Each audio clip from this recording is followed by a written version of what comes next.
if there is a little spark of irritation, I promise you they'll find a way to throw gasoline on it. You mentioned Greg. I've been convinced that he's going to win from day one. And that little moment they snuck in there of him comforting her during that first rose ceremony, I think he's got it in the bag. Yeah, it's a good bet. It kind of reminded me on Andy's season when I got the first impression rose. I didn't get the first date. I got the third one, and then when Eric and Andy, rest in peace, Eric, when he left, I was the one to comfort Andy. And the good news for Greg, they seem to be getting their drama and their villainous behavior without him. You didn't have that much luck. I did not have that much luck. And so I think Greg is clearly the front runner, although Michael really stepped up. And I do think, if things are going to change with Blake showing up next week. But I mean, if you made me pick, I'm going to say Greg takes it home. Okay. Unless, I mean, there's always, I think Katie even confirmed that they wrapped early, so who knows? I mean, does Katie end in an engagement? But I do think Greg is the front runner. The Blake of it all. I mean, I'm sure someone's asked you this already, but as someone who has, shown up a little late on a season, good idea, bad idea, predictions. I think it's a great idea.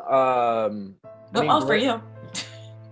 Yeah, I mean, listen, the show has gotten better, but and maybe it's because of social media and the kind of the staying power and the star power some of their alumni have had, but the show hasn't necessarily done a great job of rewarding people for coming back on. Not that they should be rewarded, but usually it's quite the opposite. They usually penalize people for showing back up. Obviously, Heather last season was a disaster. Yeah, and with me, I obviously had some success in the sense that I stayed, and Caitlin and I had a connection.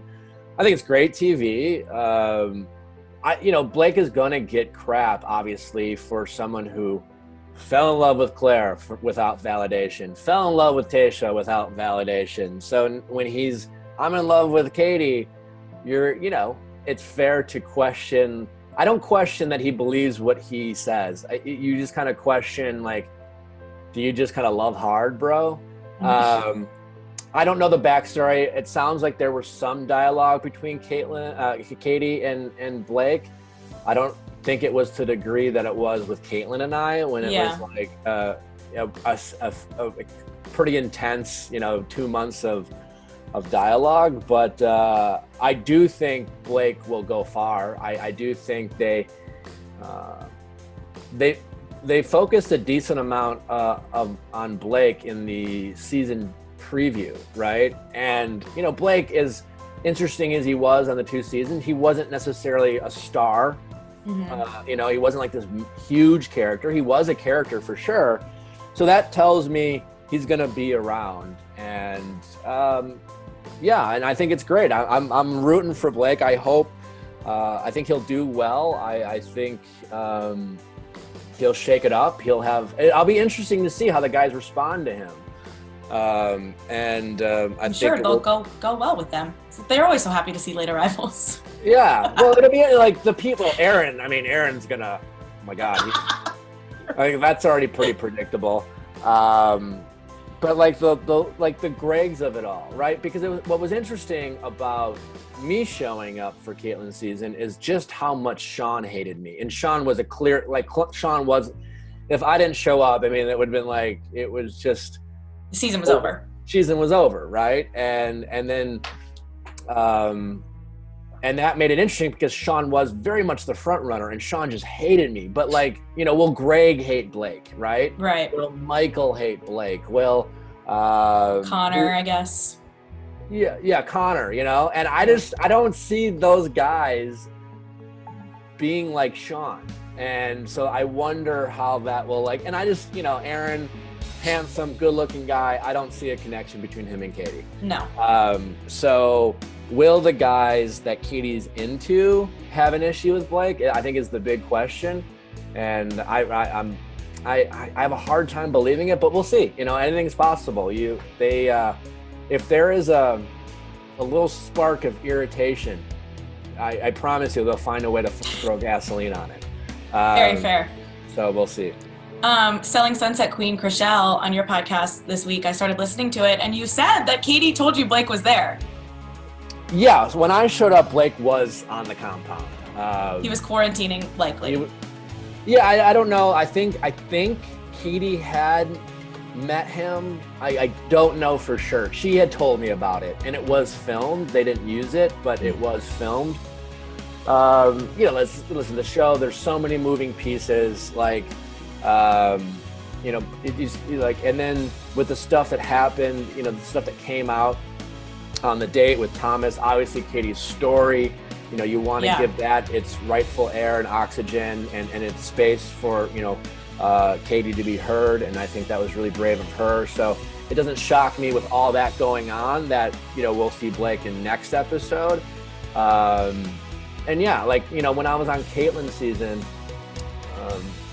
from the time I, first said hi to Caitlyn to the time the guys met me was like 2 days in real time. So you just got to find the right time to, introduce Blake to America and the guys and have it make sense while also allowing some of these other storylines to play out.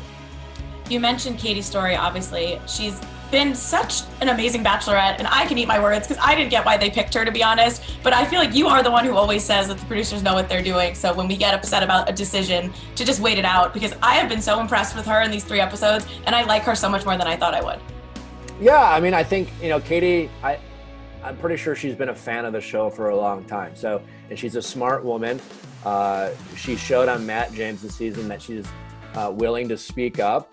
Even if it's necessarily against the house. What's really interesting about Katie is it didn't seem like she was particularly close to some of the other, stars of Matt's season of some of the other front runners.